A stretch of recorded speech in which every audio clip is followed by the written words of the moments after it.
এখানে কি করতে হবে দেখেন, all eligible users who register for the promotion and reach a calculative trading volume at least $2000, মানে আপনার ফিউচার ওয়ালেটে গিয়ে $2000 একটা ট্রেড ভলিউম কিন্তু আপনাকে কমপ্লিট করতে হবে।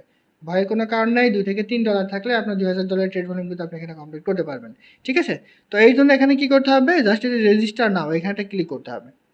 এখানটা ক্লিক করে দেওয়ার পর এই অফারে আপনাদের পার্টিসিপেট করে নিতে হবে। আপনি এখানে কী করবেন, এই যে রেজিস্টার নাও এখানটা ক্লিক করলে আপনার অফারে কিন্তু পার্টিসিপেট করা কিন্তু হয়ে গেল। ঠিক আছে, তো এরপরে তারা এখানে কি বলেছে আমি আপনাদের একটু দেখাই। এরপরে তারা এখানে কি বলেছে দেখেন, এই যে those qualified participants will then eligible to share 1,40,000 ইয়েনে token ভাষার, মানে $1,40,000 একটা টোকেন ভাষায় কিন্তু আপনি পাবেন যদি আপনি জাস্ট ফিউচার ওয়ালেটে গিয়ে $2000 একটা ট্রেড ফান্ড কমপ্লিট করেন, তাহলে কিন্তু আপনি এখানে পেয়ে যাবেন। তো প্রথমে আপনাদের এই যে রেজিস্টার নাও এখানে ক্লিক করে আপনাদের এখানে পার্টিসিপেট করে নিতে হবে, এরপর আপনার ট্রেড ফান্ডটা কমপ্লিট করতে